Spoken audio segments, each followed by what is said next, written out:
दोस्तों, आज की कहानी है ब्राह्मण, चोर और दानव। बहुत समय पहले की बात है। एक गांव में द्रोण नामक एक निर्धन ब्राह्मण रहता था। गांव में भिक्षा याचना कर किसी तरह वह अपना जीवन यापन करता था। एक बार उसने गांव के एक सेठ के घर पूजा पाठ और हवन किया। सेठ धनी होने के साथ ही उदार हृदय का था।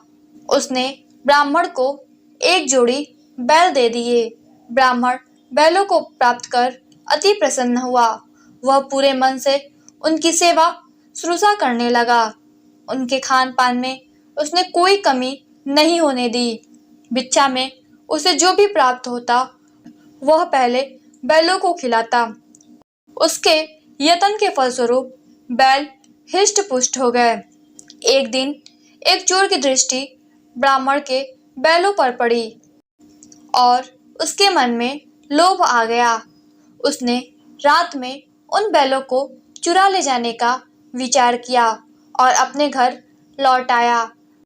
रात होने पर उसने ब्राह्मण के घर की राह पकड़ ली। आधे रास्ते में उसकी भेंट एक विशालकाय और भयंकर काया के व्यक्ति से हुई। उसकी अग्नि अदृश्य लाल आंखें, जटा सदृश केस, पहने नुकीले दांत देख चोर भयभीत हो गया। दानव ने चोर को रोककर पूछा, कौन हो तुम? इतनी जल्दी में कहाँ जा रहे हो? डरते डरते चोर ने बताया, मैं एक चोर हूँ। गांव में रहने वाले एक ब्राह्मण के घर बैल चुराने जा रहा हूँ। साथ ही उसने पूछा, आप कौन हैं श्रीमान? मैं ब्रह्म राक्षस हूँ। भयंकर काया का व्यक्ति बोला, मैं बहुत दिनों से भूखा हूँ। चलो मैं तुम्हारे साथ ही चलता हूँ। तुम ब्राह्मण के बैल चुरा लेना, मैं ब्राह्मण को खाकर अपनी भूख मिटा लूंगा। दोनों ब्राह्मण के घर पहुंच गए। उस समय ब्राह्मण सो रहा था। ब्रह्म राक्षस उसे खाने के लिए आगे बढ़ा तो चोर उसे टोक कर बोला, श्रीमान, पहले मुझे बैल चुराने दो, फिर आप ब्राह्मण को अपना आहार बना लेना। ब्रह्म राक्षस बोला, यदि बैल चुराते समय किसी प्रकार की आवाज से ब्राह्मण जाग गया तो मैं भूखा रह जाऊंगा, इसलिए मुझे पहले ब्राह्मण को खाने दो, फिर तुम चोरी करना।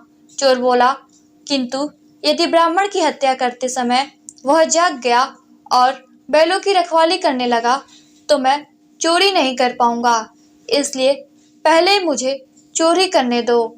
इस प्रकार दोनों में कहासुनी होने लगी। उनका शोर सुनकर ब्राह्मण की नींद खुल गई।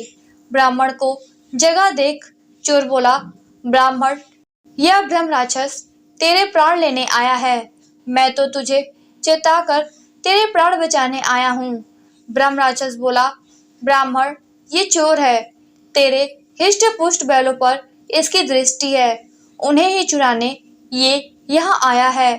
मैं तो तुझे सावधान करने आया हूँ।